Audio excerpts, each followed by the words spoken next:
Good evening, all. I'm Dr. Swapnika, Pediatric Ophthalm Fellow. With me here is Dr. Dharshini, Fellow Clinical and Research Glaucoma. Today, under the moderation of Dr. KKV ma'am and BS ma'am, we are going to discuss about a 10-year-old male hailing from Jharkhand. Came with a chief complaint of diminution of vision for distance for a period of 3 to 4 months, which was sudden in onset associated with mild ocular pain. He also gives complaints of redness, irritation, and burning sensation in both eyes, for which he was using topical medication. Past history: the patient was diagnosed a couple of years back to have VKC, vernal keratoconjunctivitis, and was given moxifloxacin dexamethasone combination drops in tapering doses. After that episode, the patient used over-the-counter moxidexa drops intermittently 2 to 3 times per day whenever symptoms recurred until 3 months ago, when he noticed reduced distant vision and consulted locally.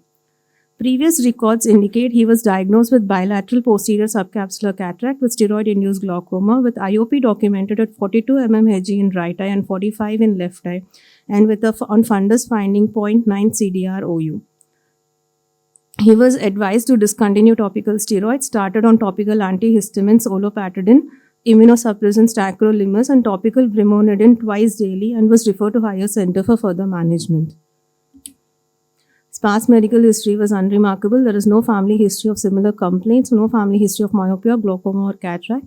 The examination, general physical examination, was within normal limits. His visual acuity unaided was 6/24 OU for distance and N6 for near. Best corrected visual acuity improving to 6/9 OU. Extraocular movements were full and free in all gazes. The pupils were round, regular, reactive. No RAPD was noted. On slit lamp examination, the patient was found to be photophobic. There is papillae evident on superior tarsus in OU, muddy and congested bulbar conjunctiva, suspected to be aggravated with the use of brimonidine eye drops. OU cornea was clear, AC depth Von Herring's grade 4, iris normal color and pattern, lens OU dense PRC was noted. The AGM was stopped and planned to recheck IOP after a couple of days and was referred to corneal clinic for VKC management. In the cornea clinic, as the child was having slightly steeper K and high SIL, more than 2 diopters, baseline pentacam was advised, and on further investigation was found that the child actually stopped using topical steroids only 10 days back. So they told them strictly about they stressed on stopping topical steroids and advised to continue antihistamines, tacrolimus, and lubricants. So this is a series of events that happen.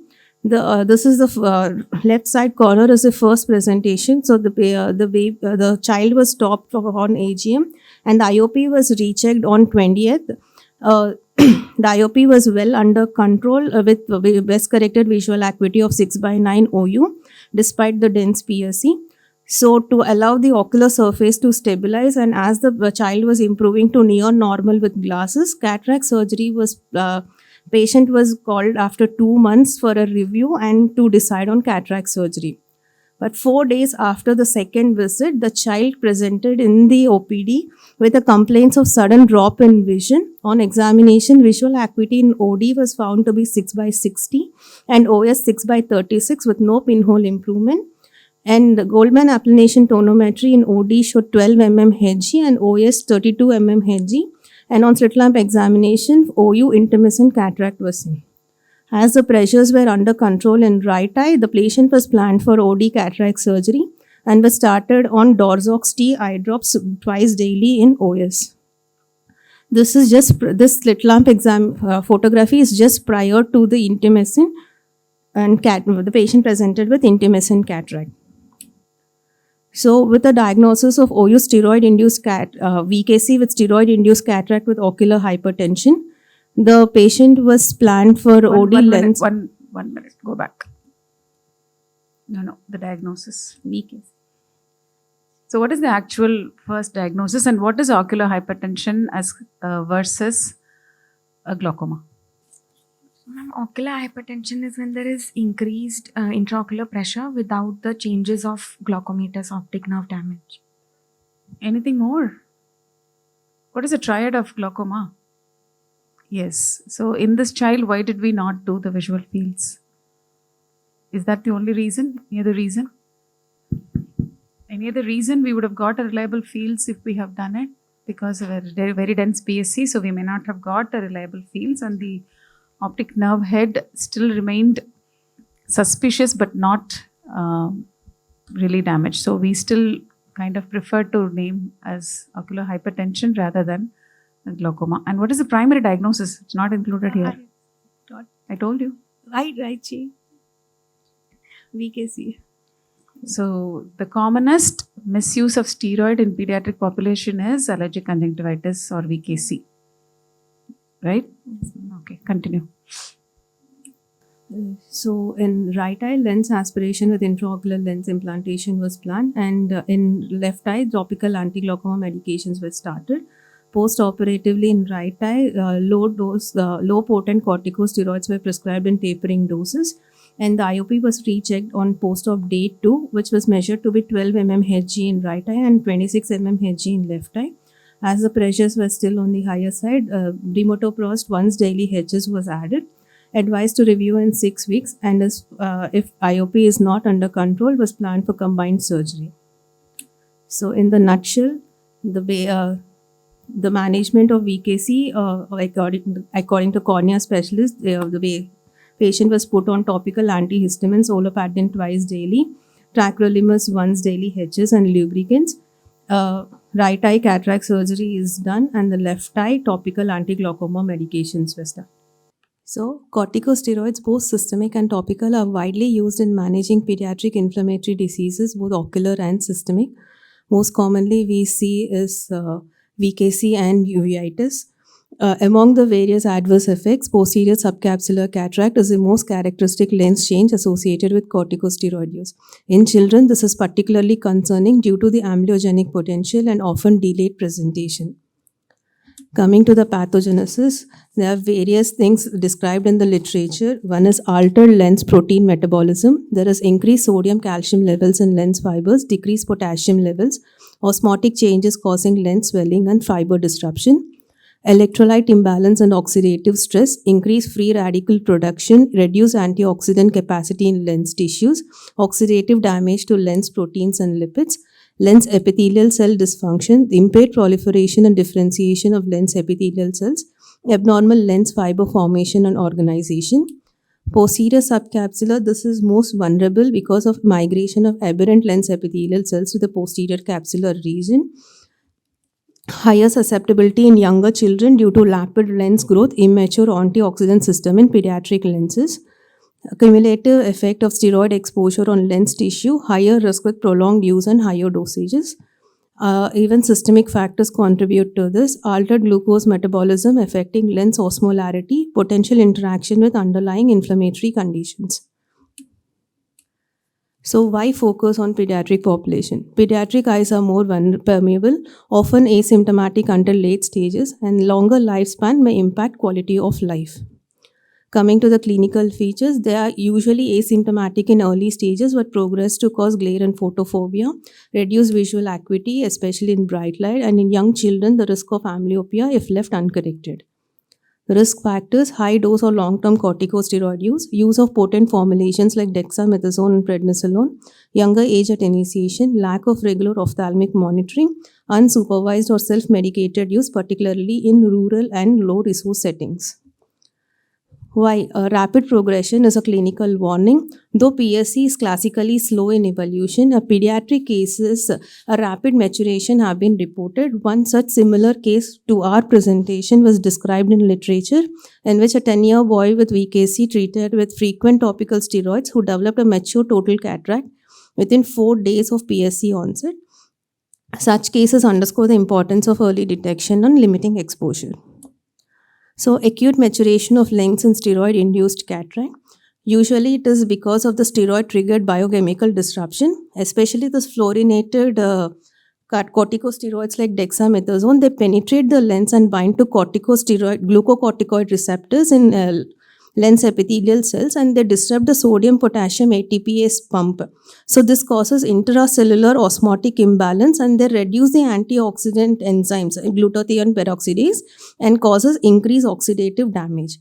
So rapid cellular stress and LECs, This is mainly because of the metaplasia and abnormal differentiation, the formation of wet cells, the disorganization of cortical fibers. There is fluid influx and causes intumescence. So those steroid-induced cataract begin as PSC because of the osmotic imbalance may draw water into the deeper layers of the nucleus, and this becomes compacted while cortex swells and proteins denature faster, especially in pediatric population. So diagnosis and monitoring is mainly clinical. Slit lamp examination is a gold standard. Pre-verbal children, visual acuity is important in managing, and pediatric pre-verbal children, visual acuity is assessed using preferential looking tests and visual evoke potentials. Regular follow-up is crucial, particularly when steroids are used beyond 2 weeks or at high frequency. Management involves a three-pronged approach. Prevention, judicious use of corticosteroids, safer alternatives like loteprednol or fluoromethalone, and caregiver education. Discontinuation or tapering of steroids when possible, and use of steroid-sparing immunosuppressants. Surgical intervention in visually significant cataracts, and steroid-induced glaucoma, if present, should be managed promptly. So why pediatric cataract? We all know that pediatric cataract is not a smaller version of adult cataract. It presents unique with technical, refractive and rehabilitative challenges because of the low rigid sclera and everything. We have class recent. Do you need a prep, or will you just jump in for surgery in these cases? No? Would you need a prep for these cases, Mhm. or you will just today seen and tomorrow surgery for VKC? No, we need ocular surface stability. Yeah, so we forget that there is a corneal involvement going on. Limbus is often involved. So before surgery, you need a little bit of attention on ocular surface, because that has to be, if there is profuse punctate keratitis, if there is a very tranta spots, you don't jump into surgery. You treat the ocular surface conditions first by giving a little bit of topical steroid, quieten that down, and then only you should. So this is not like a regular cataract surgery also in children, where I have seen today and operated tomorrow. Especially if there is a very active allergy, you first need to take care of that allergy and surface first, and then probably plan for surgery in these patients, because otherwise you can have intraocular inflammation also, and plus delayed wound healing. That's exactly actually how the child presented. He had an inflamed eye, and in the first time we actually deferred surgery at that time because even DBR showed Myers were a little irregular Distorted. and all that. So only because the child developed that intumescence, and IOP also kind of spiked a little bit, so we had to redo the Yeah, plan. He had 660 bilateral. Actually, the subnormal patient was vision. reviewed back after 2 months with copious lubricants and antihistamines were prescribed. But since there is a sudden drop in vision and the patient presented within 4 days to the OPD, this was taken in. Exactly. So otherwise, in a routine VKC presenting with steroid-induced cataract, you need to quieten the cornea and make the eye less inflamed with copious lubricants and anti-allergic medications, and plan surgery if the child is older. I'm not discussing about the other steps of pediatric cataract surgery because we recently had a class. Why I'm talking about especially the capsule is in pediatric cases, the capsule is elastic compared to the adult. On top of that, being intumescent, there is high chances of rhexis runaway.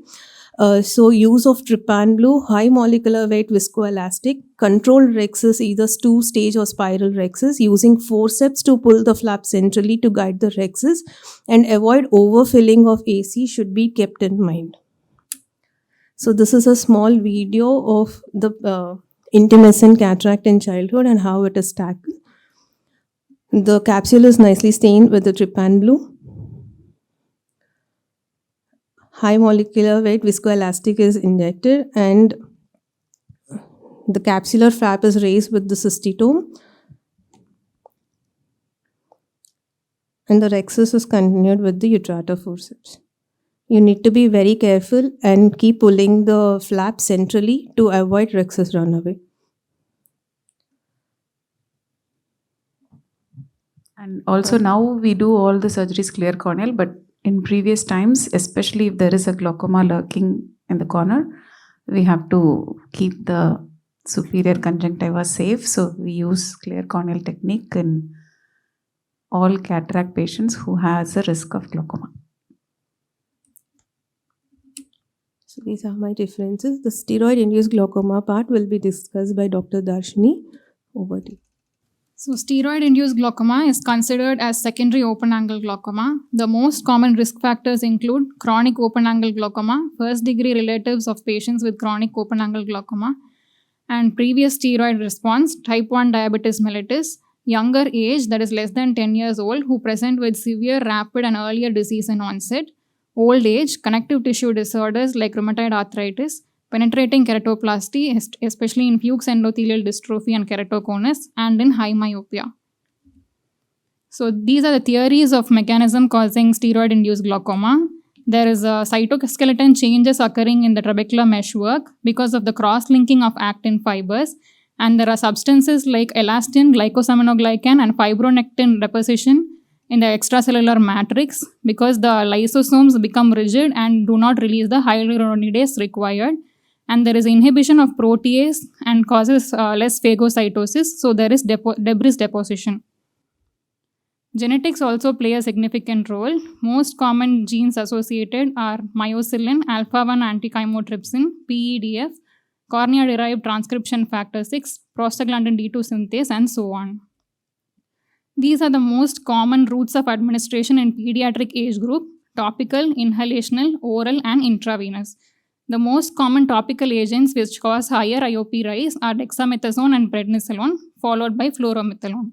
So recently, loteprednol, which causes less IOP spike, is preferred, and inhalational agents like fluticasone, budesonide, and beclomethasone cause lesser IOP spike of less than 1, and oral prednisolone is known to cause an IOP spike of 6 millimeters of mercury. Intravenous agents like dexamethasone, prednisolone, and hydrocortisone on an average cause around 6 millimeters of IOP spike, while pulse methylprednisolone causes less IOP spike of 0.19 millimeters of mercury. Okay, one minute. Go back. So what are the common causes of inhalational steroid usage in children? Very good. So wheezing, asthma, in fact, it can coexist. Allergic conjunctivitis and vernal conjunctivitis and asthma can coexist. And systemically, nephrotic syndrome is a very, very common pediatric condition where long-term steroids are used. So all these patients, you should always have a pediatrician should be aware to send to opthal evaluation as well. So the diagnosis with the presentation is very similar to POAG. Patients present with elevated intraocular pressure, open angles on gonioscopy, optic nerve damage, and characteristic visual field loss. It is more aggressive in young children with earlier onset and greater severity.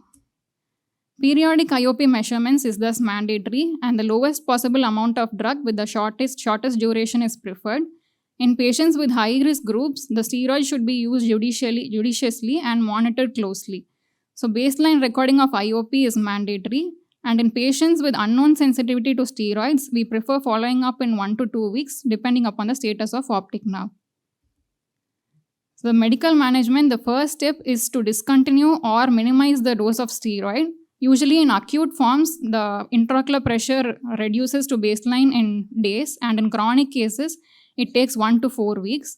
In patients who require chronic steroids, usage of less potent steroids like fluoromethanol or loteprednol is preferred. If possible, we can substitute with topical NSAIDs like flurbiprofen, diclofenac, and so on. The most common preferred anti-glaucoma medications are the aqueous suppressants. SLT is preferred in cases as either primary treatment or secondary treatment, and it reduces the burden of anti-glaucoma medications. Surgical management indications include medically uncontrolled glaucoma, where intraocular pressures are markedly elevated, progressive optic nerve damage or visual field loss, and in patients who required long-term steroid treatment. And the other modes of treatment include trabeculectomy or glaucoma drainage devices. Trabeculotomy is also preferred. In few small cohorts, goniotomy and canaloplasty have been shown to be successful.